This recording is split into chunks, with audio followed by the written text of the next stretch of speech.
you were higher on, because I've seen your Locked On NBA big board list to see where Maxime Raynaud sits, and it's quite high. Raynaud is a 7-footer from Stanford. He's 21 years of age. What's the quick encapsulation of what he can bring to an NBA team? Simple. He's a 7-footer, has positional size. He averaged 20 points and 11 rebounds, give or take a few decimal points. And he made the most three-pointers, or the second most three-pointers ever made in the history of college basketball by a 7-footer. So when you factor in that this guy was second in the ACC in scoring, first in rebounds, positional size, made over 35% of his threes, and had a historic season from deep as a 7-footer, why is he not a lock as a first-round pick? So some people may point out that he didn't necessarily block a lot of shots. And so I spoke with him, and he mentioned that there were some changes that he made over the last 10 games of the season, and he averaged 2.7 blocks per game. Some say, well, I don't know if he can defend in space. Well, if you watch his film, you see that this guy is a very good athlete. He moves, I put it like this, he moves better than most 7-footers. There's not too many 7-footers that can attack closeouts, Euro step around guys, go coast to coast. And another interesting stat that he mentioned to me was he averaged 21 points per game and only caught like 2 lobs all season. So imagine him in a situation to where he has someone, an NBA level playmaker, that is setting him up. I think he's a good enough guy to where he can be a lob threat. Not necessarily, I don't expect him to be like Jackson Hayes or anything like that, but I do think that he is a good enough athlete where he can be a lob threat. He can score in the post, left hand, right hand, fade away, put the ball on the floor. I mean, he's so talented. And then I look at the trajectory. He started off his career barely having a scholarship at Stanford. He averaged 4.5 points per game his freshman year. And then as a senior, I don't think anybody saw when he first got on campus, saw him as a guy that would have a historic season in the ACC, which is one of the most, the best conferences in college basketball. And then they have a deep history. So I'm all in on Raynaud, and I think he's a first-round lock.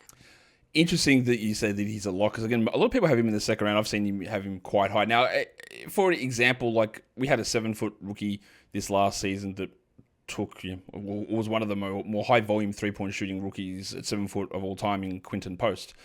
How does Post's game differ from Raynaud? As a shooter, is Raynaud a more reliable shooter? Do you think it's more translatable to the NBA? How do you think that sort of comparison, just in terms of shooting 7-footers, works? I mean, if they're similar, but Raynaud has more work on the block and he can put the ball on the floor and is a better transition finisher and a lob threat, that's a win. I mean, I've been shocked that he hasn't been mocked as a first rounder. He leaves the combine, plays one game, and all of a sudden everybody is starting to mock him as a first rounder. And to me, your draft stock shouldn't go from a second rounder to a first rounder based off of one performance at the NBA combine as opposed to 30 in a season. To me, that means you just haven't been watching him play. Why do you think that is a thing that happens? Because it clearly is, that people, they'll either put outweighted stock on tournament play, like 2 games in a tournament, or they're like, oh, look at this, he shot 35 of 50 on his open three-pointers at the combine. Is it because that's the most recent thing? Is it because they're there and they go, I don't want to rely upon something else that I saw 6 months ago and this is the most recent thing? Okay, or is it just people convincing themselves of other arguments? Why do you think that is such a prevalent thing that gets teams into trouble? I mean, there's a couple of reasons I can think of. Like, I use Cedric Coward, for example. I've had him as a first rounder all year. Yep. And so it was even before he played just 6 games. And so I think for people to see him as a first rounder based off of what he did at the combine, which he only shot the ball, and then his measurements, to me, that means you've based a lot of your decision based off of one day of work as opposed to what he did at Eastern Washington last year and the 6 games he played this year. So I also feel like it's a lot of it is follow the leader. If the most powerful platform has a guy number 10, then people are going to start putting him anywhere from 8 to 14. And so I think that it's just a thing where you just can't be afraid to be wrong. And if you feel it, you trust your gut. You just got to trust your gut instincts.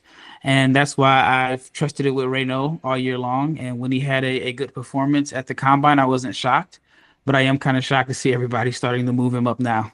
You referenced earlier that he said something about a change in his defensive approach to generate more of those blocks. His final 2 games of the season in the NIT, he had 4 blocks and 5 blocks in those games. Have you seen what that difference was? Have you gone back and had a look? Do you see what the difference was, and how does that then translate across to the NBA? If it's a noticeable difference, is it something that will work more in an NBA level, or is it just something that was able to be changed and generate those numbers at a college level?